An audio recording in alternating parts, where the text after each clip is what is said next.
Hey, I'm Kelly. I'm 28 years old. A few months ago, I finally managed to open my eyes and see how toxic my marriage was. All thanks to my mother-in-law. I bet that's not something you usually hear because mother-in-laws are almost always considered evil, but mine was a genuine angel. And now that I have a lot of downtime, I decided to share my story. Let me begin by telling you a little about myself. I come from a pretty tight-knit family. My father passed away when I was in high school, and ever since then, my younger sister, Macy, my mom, and I have always been very close with each other. I could not bring myself to leave my hometown even when I went to college, which is why I chose the closest college, which was about an hour's drive from my place. It was a college that I met my now ex-husband, Daniel. Daniel and I started hanging out because we were paired up for a few projects together, and over that semester, we realized that we had a lot in common. After remaining friends for over a year, we decided to give dating a shot. We ended up falling pretty hard for each other, and we continued to date for another 4 years. During that time, I had gotten closely acquainted with his family. Daniel's family only consisted of him, his mother, and his brother. Yeah, I guess you can see where a lot of our commonalities stem from, but unlike me, Daniel's father was not dead. He had left them, at least that's what Daniel told me. Daniel had always been touchy about the subject of his father, so I never pushed him to tell me more than he wanted. Anyway, after we graduated, Daniel and I moved in together to the house that my dad had left me in his will in the same city as my college, and a year later, we got married. A few months into being married, I began to notice some pretty big changes in Daniel. He was no longer the happy-go-lucky man I once knew. He became a lot more aggressive and would lose his temper at the drop of a pin. Initially, I suspected some health issues that were causing him to react so strongly to everything. But after pressuring him to get a full body checkup, his tests came back normal. The only other reason for Daniel's change in mood was his mental health. I kept trying to talk to him about it, but Daniel would always push me away and brush it off or start an argument with me. What made it worse was his sudden change in attitude towards my mom and sister. I used to see them at least once a week, and Daniel would even accompany me most of the time. But with his sudden behavior change, he began to yell at me for wanting to spend time with my family. At first, I would fight with him over it, but as the months passed, I began to give up. I just let him have his way, and that's how it remained for the next 2 years. I had no one to vent to. The only two people I trusted most in the world were the people I was not allowed to meet. I went from seeing my mom and sister once a week to once every 4 to 5 months, if even that. My mom and sister were very concerned for me, but other than offering them reassurances over the phone, there was nothing much I could do. Daniel had always been very clear about me only spending time with his family, which, don't get me wrong, I loved his mother, Bonnie, and his brother, but it was not the same as being around my family. Anyway, Daniel's brother lives in the neighboring state, almost a 12-hour drive away from us, and he usually visits twice a month. One particular month, we were all having trouble finding a day that was free for all of us to meet up. But when we eventually figured it out, we planned to have dinner together at a pretty upscale restaurant. But then, on that day, my sister Macy called me frantically while I was at work to tell me that her eye perforated and she needed to go to the hospital immediately. But her boyfriend and my mom were out of town, so she had no one to drive her or help her out. Macy had an eye infection a few months ago that led to her getting a corneal abrasion. She was due to have surgery 2 weeks later, but her eye didn't hold on until then and perforated. I dropped everything and rushed to be by her side. I did not even think much of what Daniel would say, but I made sure to text him about what had happened. While at the hospital, Macy and I were told that the surgeon was not in, so we'd have to drive to the nearest hospital, which was 2 hours away.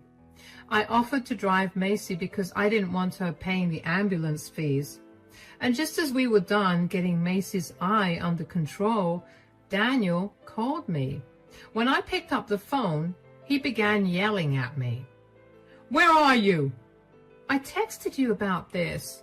I'm with my sister at the hospital." "Why?" "She's going to need emergency surgery on her eye. She has corneal abrasion and..." "So? Where's your mom? Or where's her boyfriend? Why does she need you to be there?"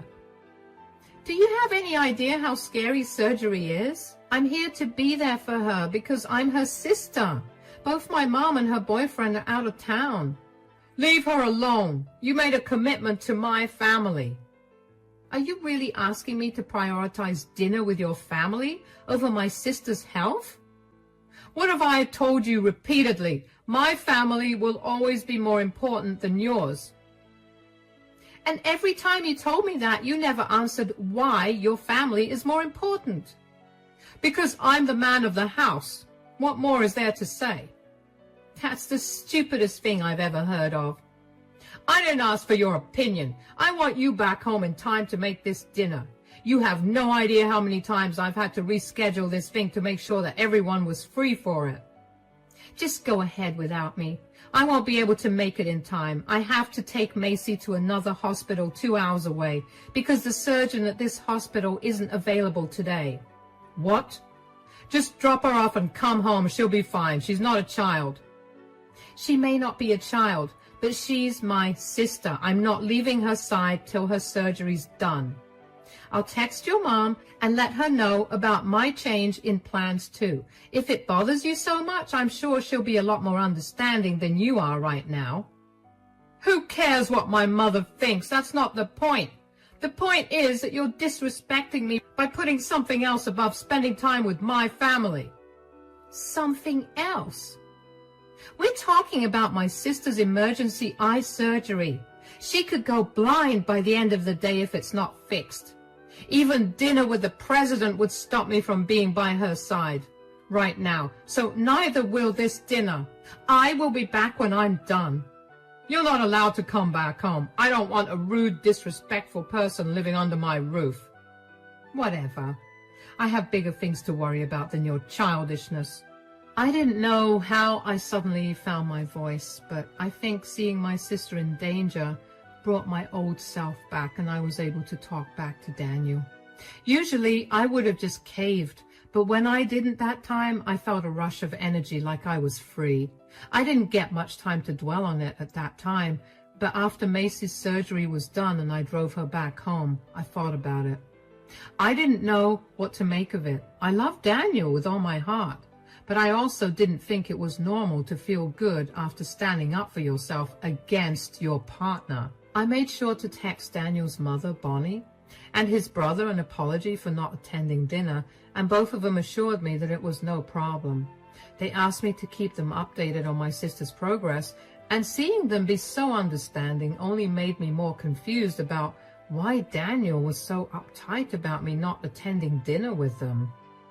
Over the next 2 days, I didn't think too much about Daniel, mostly because I was too focused on taking care of Macy. I took the next few days off so I could properly look after her. My mom was set to return after those 2 days, so I was also excited to finally meet my mom. When I did have some downtime, though, I did feel hurt that Daniel never made an effort to call or reach out to me when I didn't go back home. Every time I thought about reaching out to him first, I remembered the rush of energy I felt when I stood up for myself, and I couldn't bring myself to text Daniel. But after those 2 days, there was a knock at the door. I expected my mother to be there and was pleasantly surprised to see Bonnie, Daniel's mother. "Bonnie, what are you doing here?" "Hi, sweetie. I thought I'd stop by and check in on you. How are you? How is your sister? Is everything okay?" "Yeah, the surgery went well and Macy's recovering right now." "That's so good to hear. What about you? How are you doing?" Good. Why?" "I heard that you and Daniel had a falling out." Oh, yeah. He's mad at me because I prioritized my sister over dinner with you, which, by the way, I'm so sorry that I couldn't make it to dinner. I just could not leave my sister all alone. Sweetie, there's no need to apologize. I have no problem with you not attending dinner. What I do have a problem with is my son's attitude towards you. I came here to tell you that we need to get started. Get started? What do you mean? You can't let Daniel get away with this, can you? So you're asking me to take revenge on him? Are you sure you want to do that? I mean, you're his mother, and I didn't think you'd want him to suffer. I raised my sons to be respectful and empathetic people, not monsters. I want Daniel to realize how wrong he was for treating you that way. The only way for me to do that is if you help me. I don't know. I was kind of just hoping that he'd cool down and then I'd be able to go back home. Besides, my sister needs me here anyway, and having him stay mad at me is the perfect excuse to be here and not return home. I don't know if you can hear how sad that is, because it really is. You shouldn't need an excuse to stay away from home. Yeah, but you know how Daniel is. He has to get what he wants, and he throws a tantrum until he does. I know that sounds horrible, but that's what I signed myself up for when I married him. It doesn't have to be that way. I have to ask you, has he always been like this? Well, not always. He only became like this after we got married. Don't you think that something must have happened to make him change so drastically? I mean, yes, but I don't know what you want me to do about it. I tried talking to him about it many times, but he just shut me down, or he started a fight with me. Eventually, I got tired and just went with the flow. Sweetie, you got too used to letting Daniel have his way. Is this really how you want to live the rest of your life? No, I really don't. Great. Then we're going to start doing some research into him. I'm sure something is going on, and we're going to expose him. When he comes crying to me, I'm going to give him a piece of my mind. All right. You've got me there. I would like to see him crying. He's made me cry so much now that I barely feel the need to. We'll make sure to teach him a lesson. Would you like to have some tea? We can discuss how to go about this over tea. Of course. I'll be completely honest when I say that up until that point, I had never stopped to think of how oppressive Daniel had been. I had only been trying my best to be understanding of his situation. I thought he was struggling with something, and I didn't want to push him to feel better or talk about it unless he was comfortable with it. I had been so wrapped up about his feelings that I neglected my own. Having Bonnie pointed out to me made my whole world shift perspective. I saw Daniel for what he was, a manipulative, abusive man. Bonnie and I had a long conversation after that. We discussed how my marriage had been going, and with every point I brought up along with how I dealt with it, I could see Bonnie getting sadder and sadder for me. It was a wake-up call to take better care of myself. Bonnie left after my mom arrived, but not before telling me to go back home so I could look into what had caused a huge shift in Daniel's behavior. I promised her that I would. I spent the next day at my sister's place with my mom and sister before finally gathering up the courage to go back to my home. When I got back, Daniel was not home because he was at work, and that gave me some time to snoop around his belongings. I searched his office, his closet, and his bedside table, but found nothing. When Daniel returned home, he seemed unfazed to see me there. He didn't say a word to me, and usually that would upset me a lot. But that day, I refused to engage him. I would not give in. If he was stubborn, I was way more stubborn than he expected. When Daniel went to take a shower, I decided to look through his phone. I hoped to find some evidence, but all his chats were normal. There was no woman or any odd messages, all except for one. There was a new contact, and Daniel had been texting this person a lot. And a lot of messages were really vile. I monitored these chats over the next few days and noticed that this person was the only person that Daniel texted regularly. So I called Bonnie about a week after I last saw her and asked her to meet me at the coffee shop near her house. After we exchanged greetings and did a quick check-in with each other, I told her about what I'd found. So I've been snooping in on Daniel's phone, and I found out that he's been talking to some guy a lot. I don't know who he is, but this guy has been saying some very questionable things. What do you mean? Daniel has been venting to this guy about all his frustrations since we got married, and this man has been telling him what to do as a man. Like he's been telling Daniel that I'm not allowed to visit my family because I'm a woman who committed herself to her man and his family. My family is worthless. What? Yeah, it was disgusting to read. What is even more disgusting is how easily Daniel has taken these things to heart and implemented them. Hold on. What's the name of this guy? Conrad. Yeah, that was his name. At least that's what Daniel saved his number as in his phone. Oh, no. Do you know him? Is he a bad person? Well, aside from what he's been saying, I mean, he's worse than bad. I hope I'm wrong, but the person Daniel may be talking to is my ex-husband, his father. What? Wait, how did he find his father? He told me that his father abandoned him. That was a lie. My ex-husband was a disgusting man. He held the same views that Daniel holds right now and ruled my life with an iron fist. I wanted to leave him, but I couldn't because of the kids. But then one day, in his anger, my ex-husband hit me. I decided that was it, and I didn't want to be with him anymore. I left the house with my boys, and I did my best to keep them away from him. Oh my God, that's horrifying. Well, not as horrifying as knowing that Daniel got in touch with my ex. I don't think this is going to go well, Kelly. Maybe we're in over our heads. No, we're going to teach Daniel a lesson. Now, he's hurt you too, and he needs to learn what family really is. He needs to see that the very family he forced me to put above everything and everyone else has no problem turning their backs on him. He needs to learn that there are consequences for hurting others. But what do we do? It's simple.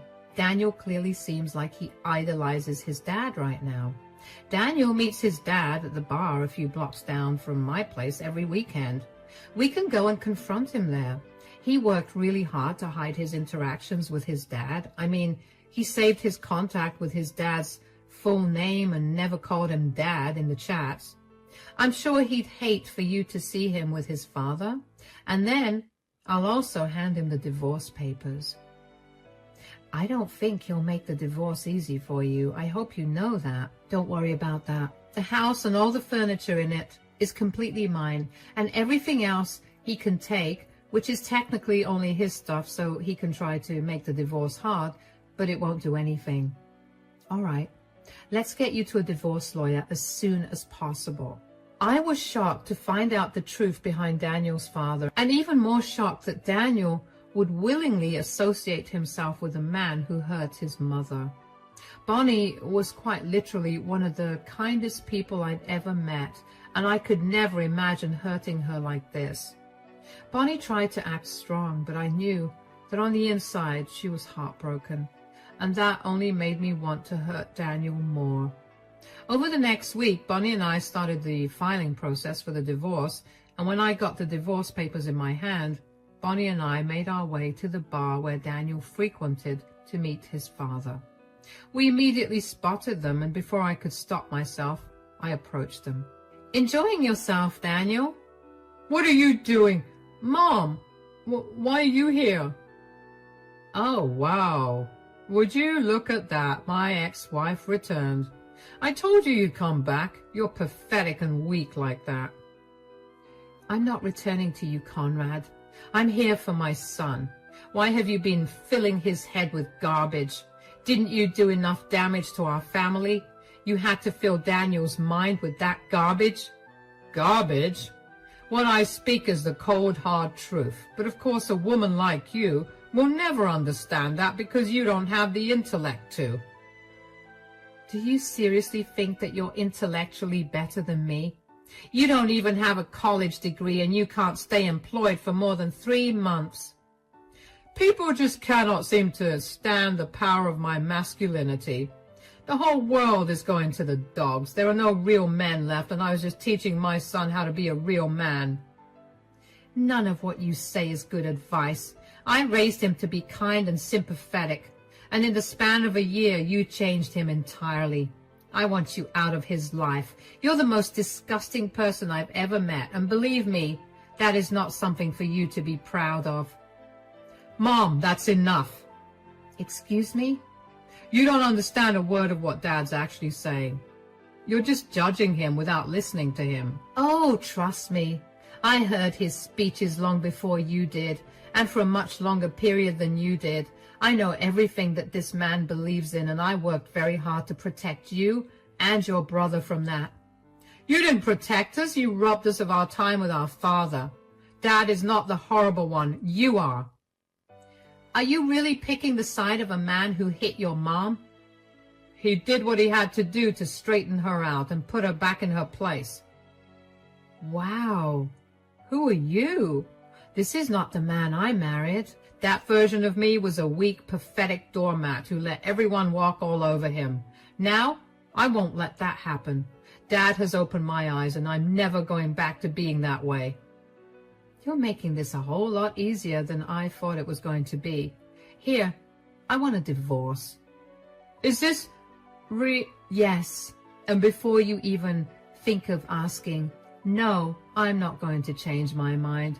Or, change my mind? Ha! I'm happy. I no longer have to deal with an insubordinate female. Great. I'll have your things packed by the day after. Make sure you come pick them up. What do you mean? The house is my inheritance. You have never contributed to any repairs or maintenance, so it's still entirely my house. I want you out of the house by the day after, or your stuff is going in the trash. But where will I go?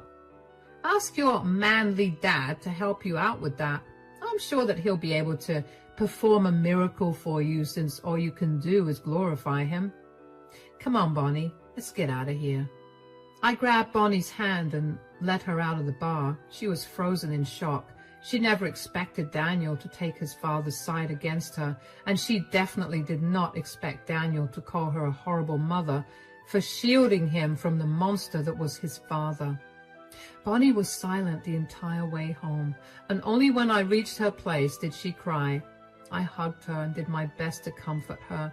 We talked for a while, and in the end she decided that she was going to disown Daniel and move to stay with her other son. I was glad that she would be getting out of that place that reminded her of her past and of Daniel. The months following that were nothing short of a nightmare. Daniel made the divorce process unnecessarily hard. He wanted to contest everything, even the things that I was willing to give up. He also tried to get me to pay him $10,000 for all the money he spent on groceries and other miscellaneous expenses while he was living in my house, without which he said he wouldn't move. Thankfully, since that money was his personal expense, I had no reason to pay it, and he had to move out. The divorce didn't take much longer after that, and after almost a year of going to court, the divorce was finalized. I was finally free. I even had a celebration party for it, and I invited Bonnie and Daniel's brother to attend it as well.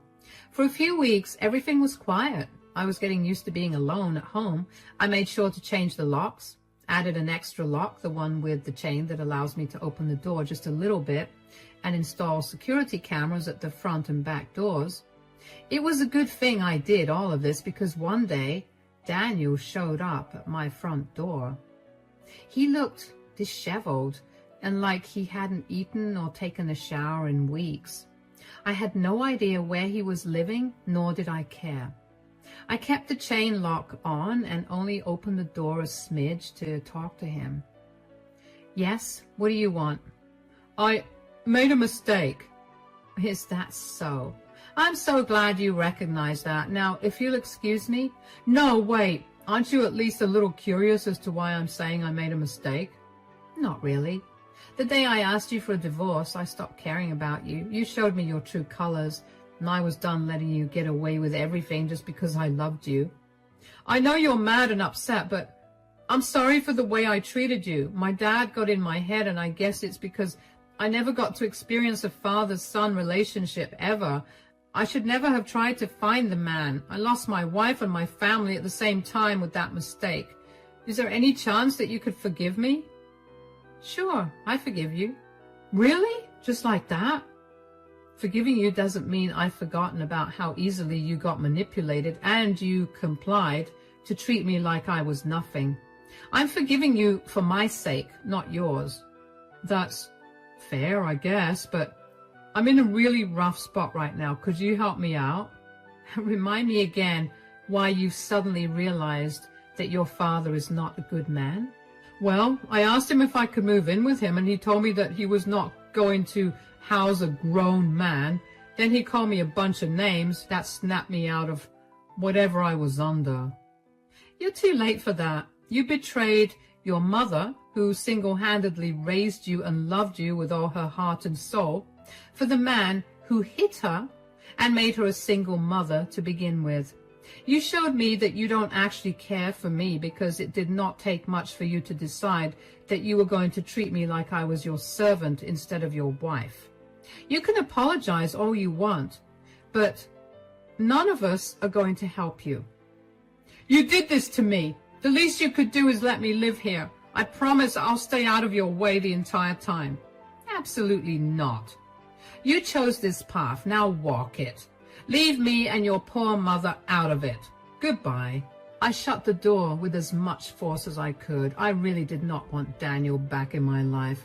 Just thinking about him easily defending his dad's assault on his mom made me quiver in fear. It only made me think about how that could have been me in the future if I had stayed with him. I couldn't be more grateful to Bonnie for getting me out of my relationship before I had no way to escape. What happened next with Daniel is both shocking and expected at the same time.